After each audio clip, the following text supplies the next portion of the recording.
नमस्कार दोस्तों, मेरे YouTube चैनल कहानियाँ में आपका स्वागत है। आज मैं आपके लिए लेकर आई हूँ मुंशी प्रेमचंद जी की लिखी कहानी विध्वंस। यदि आपको यह कहानी पसंद आए तो इस चैनल को लाइक, सब्सक्राइब और अपने दोस्तों के साथ शेयर ज़रूर कीजिएगा। तो चलिए इस कहानी की शुरुआत करते हैं। जिला बनारस में बीरा नाम का एक गांव है। वहाँ एक विधवा वृद्धा संतानहीन बोड़िन रहती थी जिसका भुनगी नाम था। उसके पास एक धुरबी जमीन ना थी और न रहने का घर ही था। उसके जीवन का सहारा केवल एक भाड़ था। गांव के लोग प्रायः एक बेला चबैना या सत्तू पर निर्वाह करते ही हैं, इसलिए भुनगी के भाड़ पर नित्य भीड़ लगी रहती थी। वह जो कुछ भुनाई पाती वही भून या पीस कर खा लेती और भाड़ ही की झोपड़ी के एक कोने में पड़ रहती। वह प्रातःकाल उठती और चारों ओर से भाड़ झोंकने के लिए सूखी पत्तियां बटोर लाती। भाड़ के पास ही पत्तियों का एक बड़ा ढेर लगा रहता था। दोपहर के बाद उसका भाड़ जलता था, लेकिन जब एकादशी या पूर्णमासी के दिन प्रथानुसार भाड़ न जलता या गांव के जमींदार पंडित उदयभान पांडे के दाने भुनने पड़ते, उस दिन उसे भूखे ही सो रहना पड़ता था।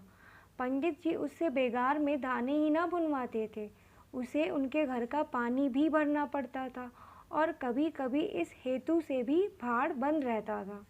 वह पंडित जी के गांव में रहती थी, इसलिए उन्हें उससे सभी प्रकार की बेगार लेने का अधिकार था। उसे अन्याय नहीं कहा जा सकता। अन्याय केवल इतना था कि बेगार सूख ही लेते थे। उनकी धारणा यह थी कि जब खाने ही को दिया तो बेगार कैसी। किसान को अधिकार है कि बैलों को दिन भर जोतने के बाद शाम को खूंटे से भूखा बांध दे। यदि वह ऐसा नहीं करता तो यह उसकी दयालुता नहीं है, केवल अपनी हित चिंता है।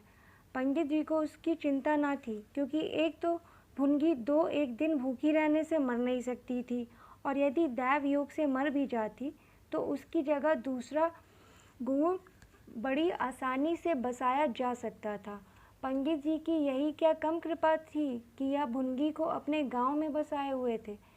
चैत का महीना था और संक्रांति का पर्व। आज के दिन नए अन्न का सत्तू खाया और दान दिया जाता है। घरों में आग नहीं जलती। भुनगी का भाड़ आज बड़े जोरों पर था। उसके सामने एक मेला सा लगा हुआ था। सांस लेने का भी अवकाश न था। गांव की जल्दबाजी पर कभी कभी झुंझला पड़ती कि इतने में जमींदार साहब के यहाँ से दो बड़े बड़े टोकरे अनाज से भरे हुए आ पहुँचे और हुक्म हुआ कि अभी भून दे। भुनगी दोनों टोकरे देखकर सहम उठी।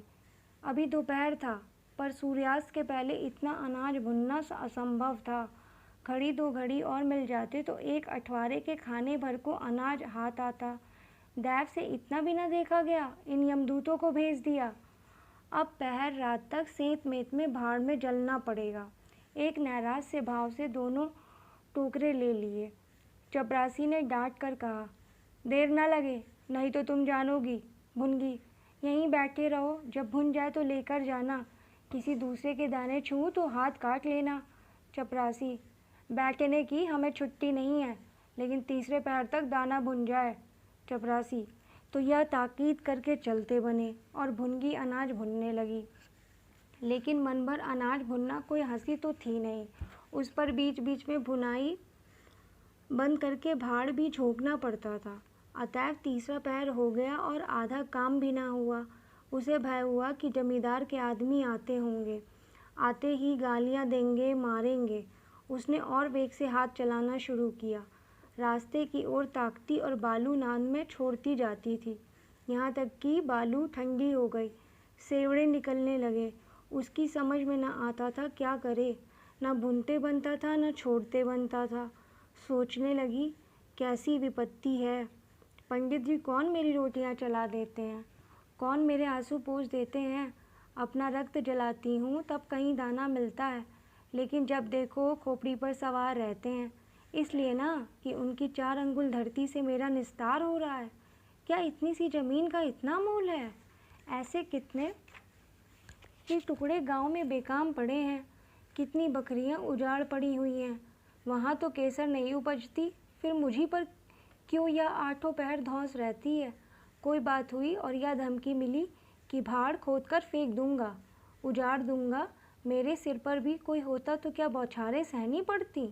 वह इन्हीं कुत्सित विचारों में पड़ी हुई थी कि दोनों चपरासियों ने आकर कर्कश स्वर में कहा, क्यों री, दाने भुन गए? भुनगी ने निडर होकर कहा, भून तो रही हूँ, देखते नहीं हो? चपरासी, सारा दिन बीत गया और तुमसे इतना अनाज ना भुना गया। या तू दाना भुन रही है कि उसे चौपट कर रही है? यह तो बिल्कुल सेवड़े हैं, इनका सत्तू कैसे बनेगा? हमारा सत्यानाश कर दिया। देख तो आज महाराज तेरी क्या गति करते हैं। परिणाम यह हुआ कि उसी रात को भाड़ खोद डाला गया और वह अभागिनी विधवा निरावलंब हो गई। भुनगी को अब रोटियों का कोई सहारा न रहा। गांव वालों को भी भाड़ के विध्वंस हो जाने से बहुत कष्ट होने लगा। कितने ही घरों में दोपहर को दाना ही न मयस्सर होता। लोगों ने जाकर पंडित जी से कहा कि बुढ़िया को भाड़ जलाने की आज्ञा दे दीजिए, लेकिन पंडित जी ने कुछ ध्यान ना दिया। वह अपना रोब न घटा सकते थे। बुढ़िया से उसके कुछ शुभचिंतकों ने अनुरोध किया कि जाकर किसी दूसरे गांव में क्यों नहीं बस जाती, लेकिन उसका हृदय इस प्रस्ताव को स्वीकार न करता। इस गांव में उसने अपने अदिन के 50 वर्ष काटे थे। यहाँ के एक एक पेड़ पत्ते से उसे प्रेम हो गया था। जीवन के सुख दुख इसी गांव में भोगे थे। अब अंतिम समय वह इसे कैसे त्याग दे, यह कल्पना ही उसे संकट में जान पड़ती थी। दूसरे गांव के सुख से यहाँ का दुख भी प्यारा था। इस प्रकार एक पूरा महीना गुजर गया। प्रातः काल था। पंडित उदयभान अपने 2-3 चपरासियों को लिए लगान वसूल करने जा रहे थे। कारिंदों पर उन्हें विश्वास न था। नजराने में, डांड बांध में, रसूम में वह किसी अन्य व्यक्ति को शरीक न करते थे। बुढ़िया के भाड़ की ओर ताका तो बदन में आग सी लग गई। उसका पुनरुद्धार हो रहा था। बुढ़िया बड़े वेग से उस पर मिट्टी की लोंदे रख रही थी। कदाचित उसने कुछ रात रहते ही काम में हाथ लगा दिया था और सूर्योदय से पहले ही उसे समाप्त कर देना चाहती थी। उसे लेश मात्र भी शंका न थी कि मैं जमींदार के विरुद्ध कोई काम कर रही हूँ। क्रोध इतना चिरंजीवी हो सकता है, इसका समाधान भी उसके मन में न था। एक प्रतिभाशाली पुरुष किसी दीन अबला से इतना बैर रख सकता है? उसे उसका ध्यान भी न था। वह स्वभावतः मानव चरित्र को इससे कहीं ऊंचा समझती थी। लेकिन हाँ, हतभागिनी, तूने धूप में ही बाल सफ़ेद किए कहीं। सहसा उदयभान ने गरज कर कहा, किसके हुक्म से? भुनगी ने हकपका कर देखा तो सामने जमींदार महोदय खड़े हैं। उदयभान ने फिर पूछा, किसके हुक्म से बना रही है? भुनगी डरते हुए बोली, सब लोग कहने लगे बना लो तो बना रही हूँ। उदयभान, मैं अभी से फिर खुदवा डालूँगा। यह कह उन्होंने भाड़ में एक ठोकर मारी। गीली मिट्टी सब कुछ लिए दिए बैठ गई। दूसरी ठोकर नांद पर चलाई, लेकिन बुढ़िया सामने आ गई और ठोकर उसकी कमर पर पड़ी। अब उसे क्रोध आया। कमर सहलाते हुए बोली, महाराज, तुम्हें आदमी का डर नहीं है तो भगवान का डर तो होना चाहिए। मुझे इस तरह उजाड़ कर क्या पाओगे? क्या इस 4 अंगुल धरती में सोना निकल आएगा? मैं तुम्हारे ही भले की कहती हूँ। दीन की हाय मत लो, मेरा रोआं दुखी मत करो। उदयभान, अब तो यहाँ फिर भाड़ ना बनाएगी। भुनगी, भाड़ ना बनाऊंगी तो खाऊंगी क्या? उदयभान, तेरे पेट काम ने ठेका लिया है। भुनगी, टहल तो तुम्हारी करती हूँ, खाने कहाँ जाऊँ? उदयभान, गांव में रहोगी तो टहल करनी पड़ेगी। भुनगी, टहल तो तभी करूँगी जब भाड़ बनाऊँगी। गांव में रहने के नाते टहल नहीं कर सकती। उदयभान, तो छोड़कर निकल जा। भुनगी, क्यों छोड़कर निकल जाऊँ? 12 साल खेत जोतने से असामी काश्तकार हो जाता है। मैं तो इस झोपड़े में बूढ़ी हो गई। मेरे सास ससुर और उनके बाप दादे इसी झोपड़े में रहे। अब इसे यमराज को छोड़कर और कोई मुझसे नहीं ले सकता। उदयभान, अच्छा, तो अब कानून भी बघारने लगी। हाथ पैर पड़ती तो चाहे मैं रहने भी देता, लेकिन अब तुझे निकाल कर ही दम लूँगा। चपरासियों से, अभी जाकर उसके पत्तियों के ढेर में आग लगा दो, देखें कैसे भाड़ बनता है। एक क्षण में हाहाकार मच गया। ज्वाला शिखर आकाश से बातें करने लगा। उसकी लपटें किसी उन्मत्त की भांति इधर उधर दौड़ने लगी। सारे गांव के लोग उस अग्नि पर्वत के चारों ओर जमा हो गए। भुनगी अपने भाड़ के पास उदासीन भाव में खड़ी या लंका दहन देखती रही। अकस्मात वह वेग से आकर उसी अग्निकुंड में कूद पड़ी। लोग चारों तरफ से दौड़े, लेकिन किसी की हिम्मत न पड़ी कि आग के मुंह में जाए। क्षण मात्र में उसका सूखा हुआ शरीर अग्नि में समाविष्ट हो गया।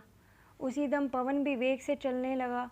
ऊर्ध्वगामी लपटें पूर्व दिशा की ओर दौड़ने लगी। भाड़ के समीप ही किसानों की कई झोपड़ियाँ थीं। वह सब उन्मत्त ज्वालाओं का ग्रास बन गई। इस भांति प्रोत्साहित होकर लपटें और आगे बढ़ी। सामने पंडित उदयभान की बखार थी, उस पर झपटी। अब गांव में हलचल पड़ी। आग बुझाने की तैयारियां होने लगी, लेकिन पानी के छींटों ने आग पर तेल का काम किया। ज्वालाएं और भड़की और पंडित जी के विशाल भवन को दबोच बैठी। देखते ही देखते वह भवन उस नौका की भांति जो उन्मत्त तरंगों के बीच में झकोरे खा रही हों, अग्नि सागर में विलीन हो गया। और वह क्रंदन ध्वनि जो उसके भस्मावशेष में प्रस्फुटित होने लगी, भुनगी के शोकमय विलाप से भी अधिक करुणाकारी थी।